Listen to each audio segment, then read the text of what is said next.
Escalation started when the terrorists killed 26 innocent tourists in Pahalgaon. And this in an unprecedented move. These terrorists killed based on their religion. They asked their religion first before killing them. And 26 innocent lives were lost. And that is when our Prime Minister decided that we need to teach them a lesson. And then we conducted this Operation Sindoor. And the aim of this, objective of this Operation Sindoor was to attack terrorist infrastructure, as well as the supporters of those terrorists. And on May, this incident in Pahalgaon happened on 22nd of April. And on 7th of May, we launched this Operation Sindoor. And the two main groups which are involved in cross-border terrorism from Pakistan are LashkarTaiba and Jaish-e-Mohammed. And they have been creating problem over the past 2-3 decades to us. It is not for the first time that they have attacked in the sense cross-border terrorism, and all these groups are involved. Even in the past, over the past 2 decades, they are involved in a number of terrorist attacks in India. And we launched this operation early morning on May 7th. Our forces attacked terrorist launching pads in and around Muzaffarabad, headquarters of LashkarTaiba in Muridke, as well as headquarters of Jaish-e-Mohammed in Bahawalpur. And all those terrorist infrastructures were destroyed. 100 terrorists got killed. And then after this first phase of attacks, Pakistan forces, they started attacking our military installations. And when they attacked our military bases, military camps on the Indian side, then our forces decided to attack and teach them a lesson. And then on May 10th, early morning, our forces attacked their army bases, radar system, aircrafts, and they attacked Noor Khan base, which is the headquarters of their army. We attacked Sargodha, and we attacked many other air bases. And that's how they got panicky. Their Director General of Military Operations called our Director General of Military Operations, and that's how they asked to de-escalate. And we entered into a ceasefire in the evening of 10th of May. So the ceasefire is holding. As far as India is concerned, is that the end of the matter for now? Is that the end of this round of escalation? No, the ceasefire is still holding on, but we have made it very clear that is Operation Sindoor. It's paused. It's not yet over. So our fight against terrorism will continue. We have set a new normal. And the new normal is that we will follow an offensive strategy. Wherever terrorists are, we have to kill those terrorists, and we have to destroy their terrorist infrastructure. So that's still not over, but yes, at present, while we are speaking, ceasefire is intact. All right, let's touch on the level of defence cooperation between India and Israel. How significant a role does Israel play in India's military strategy, and how have we seen that develop during the recent conflict with Pakistan? We have our indigenous defence program, which is Make in India, and in Make in India, we have been able to have our own defence industry. We use our own defense platforms and equipment, but at the same time, we have extremely good cooperation with many other countries, including Israel, Russia, France, and US. All those platforms and equipment were used, and you should be happy to know that we are using these equipments against terrorists, unlike Pakistan, not to protect terrorists. Let's talk about some of the steps India has taken then following the terrorist attack, because there was kind of global alarm when India announced it was putting into abeyance the Indus water treaty. Now, this is a treaty between India and Pakistan that has held since 1960, despite lots of conflicts and various terrorist attacks and escalations. Have you stopped the water going into Pakistan? So let me give you a brief background. Indus water treaty, IWT, we call it IWT, was signed in 1960. And the preamble of Indus Water Treaty includes two key words, which includes goodwill and friendship. The treaty was signed in the spirit of goodwill and friendship. Over the past so many years, what we have seen, we were allowing water to flow. And what was Pakistan doing? They were allowing terror. They were allowing terror to come from Pakistan to the Indian side. So, there was a lot of frustration among the people that this cannot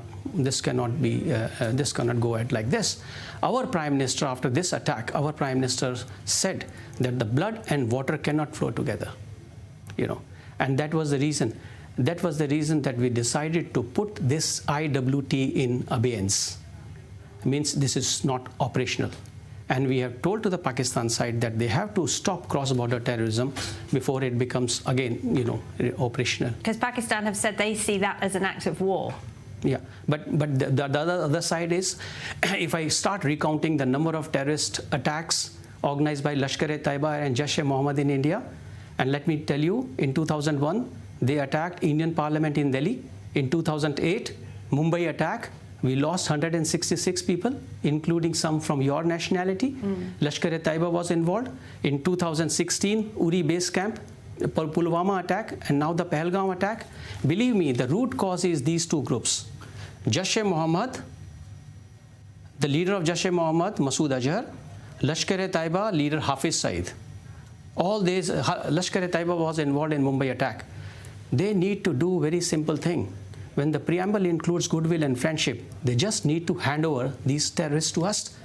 Recently, last month, US extradited Rana Tawahur Hussain, who was involved in Mumbai attack. When US can hand over these culprits, why can't Pakistan hand over? They have to simply hand over Hafiz Saeed, Lakhvi, Sajid Mir, and things will be over. Things will be normal. What is the reason they give in Pakistan for not handing over these terrorists or for not cooperating? See, this is a old tactics. They just always deflect the pressure. And even in this Pahalgam attack, they said that they are ready to investigate this. They are ready to cooperate with us. They call for an independent international investigation. Yes, yes. But we are asking them, what has happened to the Mumbai attack? What has happened to the Pathankot air base attack? What has happened to the Pulwama air base attack? Believe me, in Mumbai, we have given them dossiers after dossiers. We have given them technical inputs. America has shared with them evidences. Everything is there, but what they have done? Lakhvi, Zakir Rahman Lakhvi, who was the main planner of Mumbai attack, he's still roaming freely. Hafiz Saeed, the head of LashkarTaiba, planner, executioner of Mumbai attack, freely. So we can't believe them. Please, I can tell you, we can't believe them actually. And by the way, Indus Water Treaty, IWT is we have put it in abeyance. But there is another IWT which is operational now, which is India's war against terrorism. And this will continue. Okay. Well, there are a lot of similarities, aren't there, between what India is facing in terms of Islamist terrorist groups and what Israel is facing. Both Israel and India do come under a lot of diplomatic pressure when they seek to defend themselves, as Israel is doing in Gaza and has been doing in Lebanon. How can India and Israel better support each other diplomatically, do you think, against these very well-funded, well-organised campaigns of delegitimization? I think, on terrorism, not only India and Israel, all those countries who are facing the brunt of terrorism should join together. In India, our Prime Minister has made it very clear that we have zero tolerance. We have zero tolerance on terrorism. We are not going to accept, this cross-border terrorism. We, on our part, we will go and we will hit LashkarTaiba and Jaish-e-Mohammed. These are the two main groups and their proxies. But at an international level, yes, all those countries, including India, Israel, and many other countries, those who face the brunt, we need to basically, identify. We need to expand our diplomatic reach. We need to cooperate. We need to form a coalition against this terrorism, and most importantly, against the supporters of these terrorist groups. Is India getting enough support from the United States when it comes to fighting these terrorist groups? Yes, of course. United States extradited Rana Tawahur Hussain, who was involved in Mumbai attacks of 2008. He was extradited last month only. He was arrested in 2009. A judicial process was followed in US, and finally he was extradited. He is now in our custody.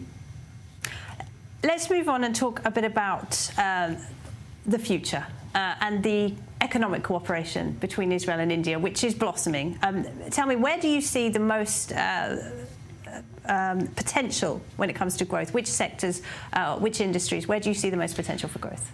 I think, as you know, India now is the fourth largest economy. We were fifth, now we are fourth. Soon we will be the third largest economy. Let me give you some facts. Every day we are building 28 kilometers of highway every day. 14 kilometers of rail tracks every day, around 8 airports every year, and we are building around 2 metros every year. So that kind of, that's the magnitude of our, of our work which we are doing in India. I think India and Israel, we can cooperate together in a number of sectors. Infrastructure is one. Indian company, as you know, Indian company already invested more than $1.5 billion in Haifa port.